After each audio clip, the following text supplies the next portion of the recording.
It's Sum time! Wow! Humans have already created a huge garbage patch in the Pacific Ocean. How big is the Great Pacific Garbage Patch? It can't be bigger than me. Oh, you're unbelievable.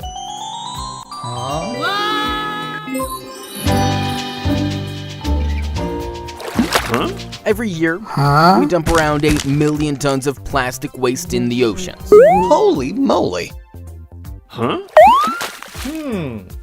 Now, since plastic doesn't degrade easily, it keeps floating in the oceans for hundreds of years. Over time, strong winds and natural ocean currents cause this plastic to gather in 5 massive garbage patches. The biggest garbage patch of them all is the Great Pacific Garbage Patch, or GPGP. It is in the Pacific Ocean between Hawaii and California.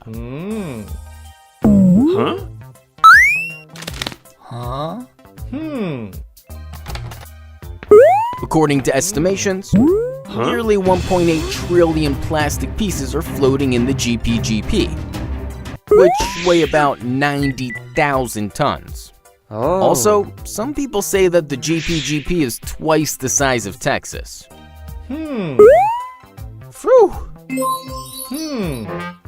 Environmentalists are actively trying to develop alternatives for plastic. We should also contribute and reduce its use. Sum is going to entertain you with his 15 silly dance moves. Watch one move after every topic and give it a super cool name in the comments section below.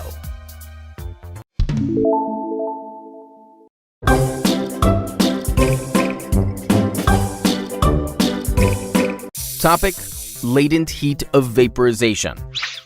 Why does steam cause more severe burns than boiling water? It is because steam is jealous of boiling water. No.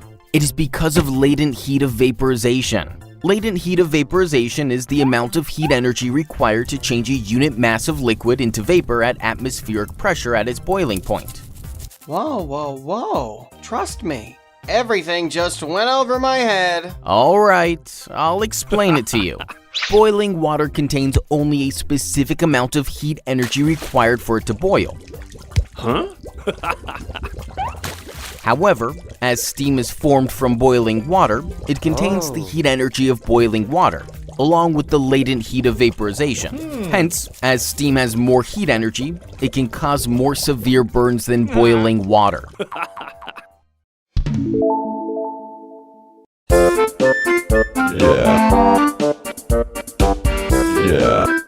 Topic: properties of a liquid. Why is a diver able to cut through water in a swimming pool? Simple. Because I taught him. No, this is because of intermolecular force.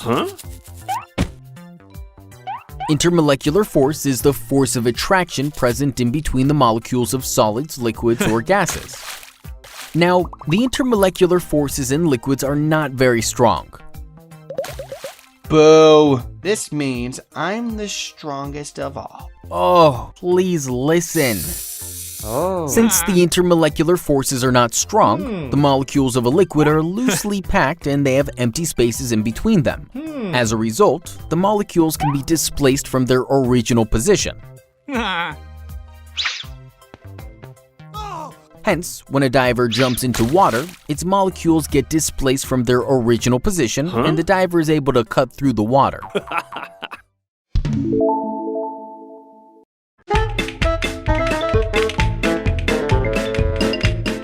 Topic: myopia. What causes nearsightedness? Excess staring at junk food. No. When light from an object enters our eyes, our eye lens bends it such that the image is formed on the retina. However, in some people, this image is formed before the retina. Such defect is called nearsightedness or myopia.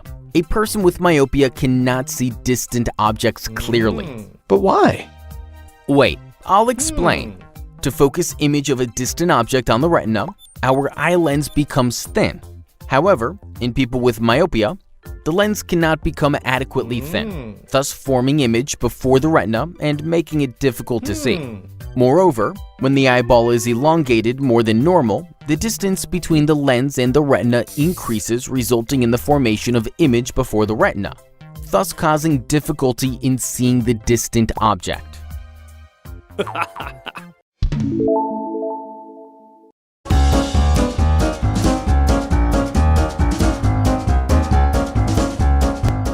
Topic: caffeine. How does coffee keep you awake? By throwing an overnight party. Nah. When we perform our daily activities like thinking and playing, a byproduct called adenosine is produced. Adenosine slows down the brain activity. But how? In our brain, there are adenosine receptors which are perfectly molded for this adenosine. When the adenosine binds to these receptors, it activates them, causing to slow down the brain activity and thus making us feel sleepy. However, drinking coffee keeps us awake and we don't feel sleepy. This is because coffee contains a drug called caffeine, which after digestion reaches our brain. Caffeine is structurally similar to adenosine. Being similar, caffeine binds to the adenosine receptors and thus blocks the adenosine from binding. Hence, as adenosine does not bind, our receptors don't slow the brain activity. As a result, we remain awake.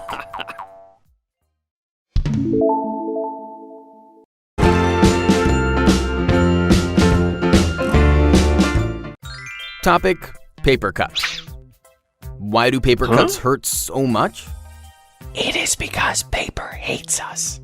No. We use our fingers and hands to sense our surroundings. Hence, they have more number of nociceptors than any other parts of our body. Nociceptors are pain receptors that respond to change in pressure, temperature, etc. Now, the edges of the paper are not smooth but are rough or jagged. Oh, they're like a saw. Absolutely. Hence, sometimes when we rub our hands or especially fingertips against the edges, it cuts them like a saw, activating the nociceptors. Now, as there are more nociceptors on our hands, we feel more pain. In addition to this, the paper cut might also have fragments of paper containing chemicals which may irritate the skin and thus increase the pain.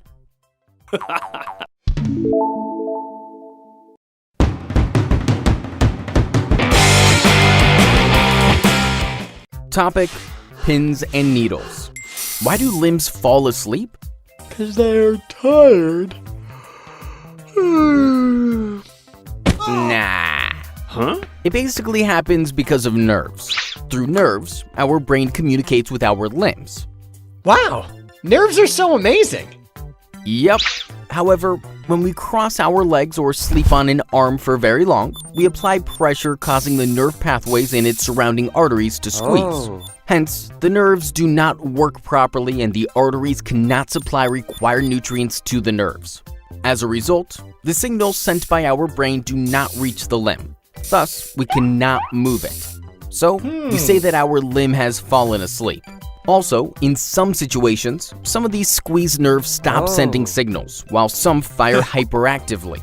This gives us the sensation of pins and needles.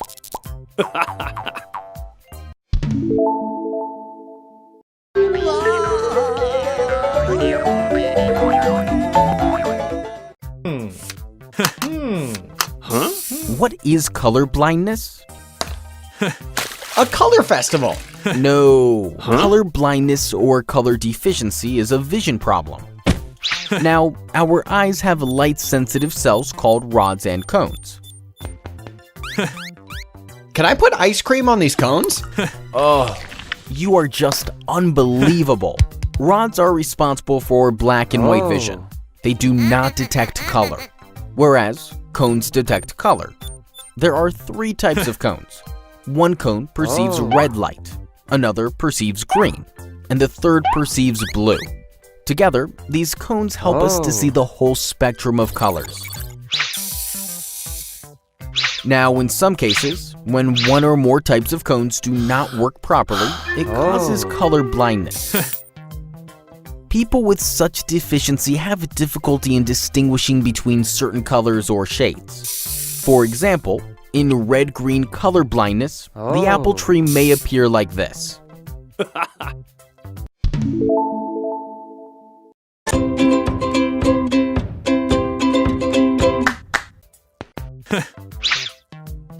How can we smell things?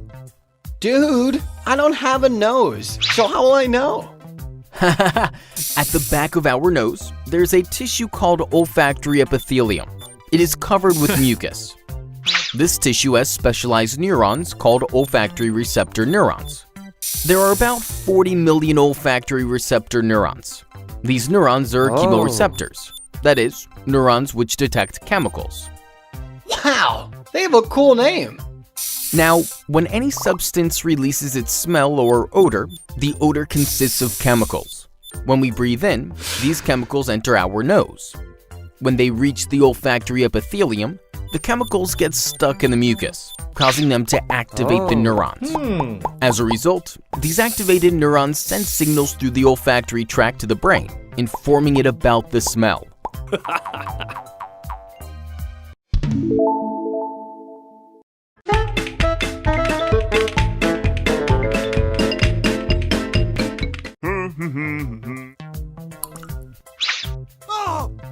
Why do we get sunburn? 'Cause sun is jealous of my skin. No. Sunburn is a term for red and inflamed skin. It is caused by ultraviolet radiation present in sunlight. Sunlight consists of 3 types of ultraviolet radiation: UVA, UVB, and UVC. Does it contain UVC as well? Oh, just listen. Our skin is made up of cells. These cells have DNA. When we are in the hot sun for very long, the UVB radiation enters into our skin cells and starts to damage the DNA. DNA damage can lead to cancer. Thus, to reduce the risk of cancer, the damaged skin cells kill themselves. This programmed cell death is called apoptosis. Apoptosis activates the immune response. As a result, the blood flow increases to that area to heal the skin. This leads to red and inflamed skin, which we call as sunburn.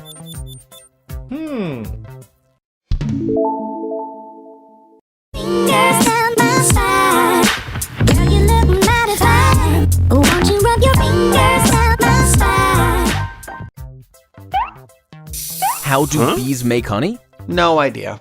To make honey, the worker honeybee sucks nectar from flowers and stores it in its honey stomach. Once the worker bee returns to the hive, it vomits the nectar into a processor honeybee's mouth. Ew.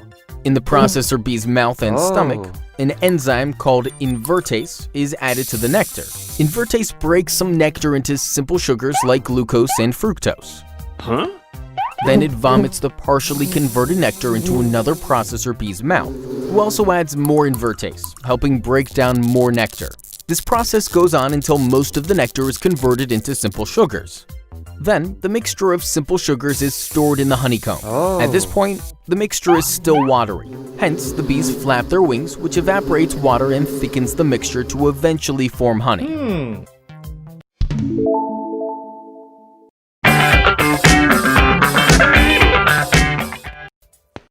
Why does our stomach growl? 'Cause there are bears in our stomach. Nah. Growling sound is produced mostly due to movement of gas in the digestive tract, especially in the intestines. Now, gas can either enter or be produced in the intestines. But how? When we eat food very quickly, sometimes we swallow gas such as air along with food. Besides this, bacteria in our intestines also produce gases. Now, during digestion, the muscles of our intestines contract in order to push food ahead. However, gases also get pushed along with food. Now, as our intestines are hollow tubes, such movement of gases produces growling sounds. Besides this, hunger increases growling. This is because when we are hungry, our digestive system starts preparing for the next meal. Hence, it clears the remains of last meal, causing more muscle contraction, thus producing more growling sounds.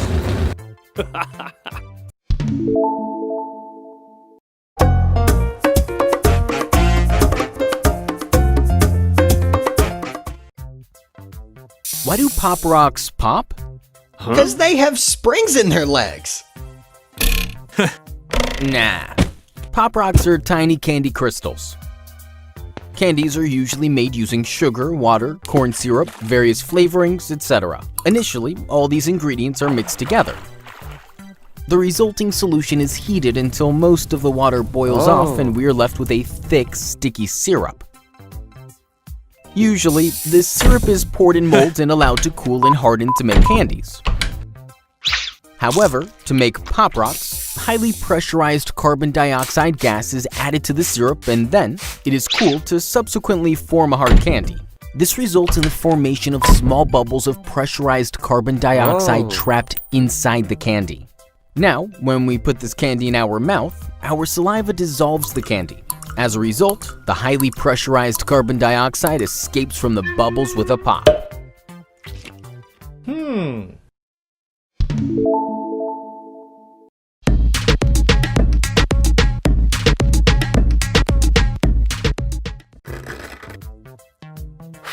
How do nails grow?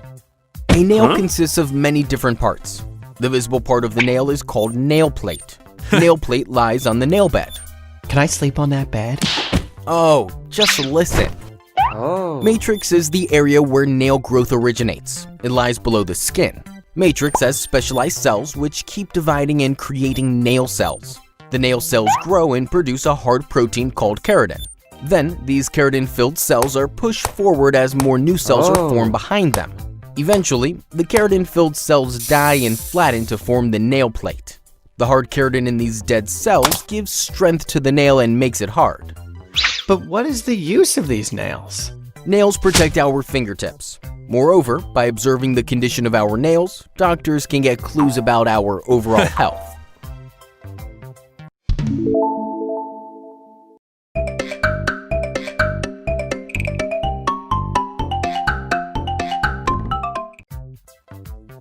Why do our fingers get wrinkly?